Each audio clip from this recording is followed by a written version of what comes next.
"Grab onto me with your other hand," a gravelly voice calls out. I look up to see the billowing charcoal silhouette of the poacher leaning over a narrow platform. Looking around, I'm shocked to discover that I've been in some kind of treehouse this whole time. A blind, like they use back home for elk hunting. Only this isn't for elk. It's for hunting Gracier girls. Hunting me. "Just let me go," I say, tears stinging my eyes. "Do it, and all of this can be over." "Is that what you want?" he asks. "It's better than being skinned alive." "Is that what you think I'm doing?" Blinking up at him, I concentrate on his face.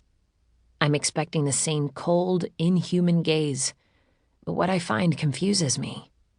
I don't know if it's the pain or the cold or the sickness making me see things that aren't there, but in this light, he almost looks kind. Reaching up with my other hand, I grasp his wrist and let him pull me up. I could be making the biggest mistake of my life, but even now, after everything that's happened, I'm still not ready to give up. Surrender. I groan as my body scrapes against the side of the rough-hewn wood platform. My naked body. Searching the room for my clothes, all I find is strips of linen spread out by the small hearth. "What did you do to my clothes? To me?" I ask, doing my best to cover up with my hands. "Don't flatter yourself," he says as he grabs a strip of cloth, tying it around my bloody torso. "But I'm naked. You were naked. I saw you." "You were freezing to death. It was the quickest way to warm you up," he says as he yanks a hide off the bed and tosses it at me. "You're welcome." I wrap the pelt around me, ashamed by how good it feels. "But I saw you with a knife. You skinned me, branded me." I peek inside the pelt. Just the sight of fresh blood oozing from the bandage on my shoulder makes me sway a little on my feet.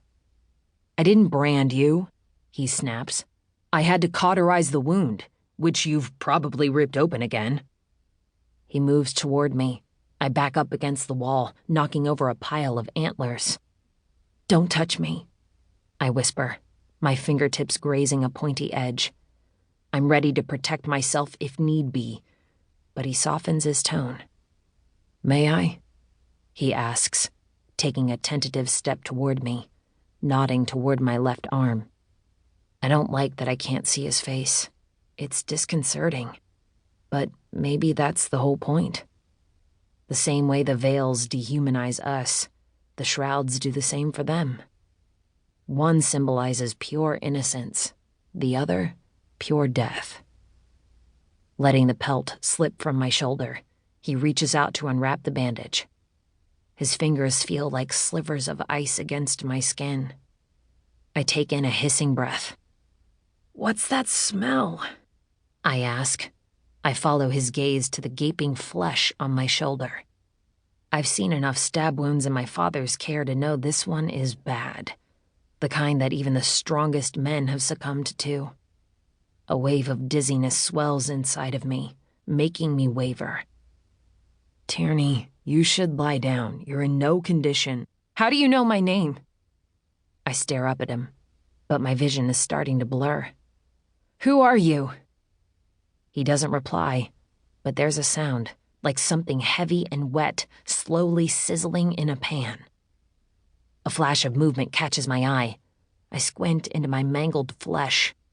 The room begins to lurch, but my feet are firmly planted on the ground. "Maggots," I whisper. "The smell is coming from me. It's the smell of death." I dream. Strangely enough, not of the girl, not of home, but of here. This place, this poacher. A cool rag on my forehead, biting into soft wood when he cuts away decrepit flesh.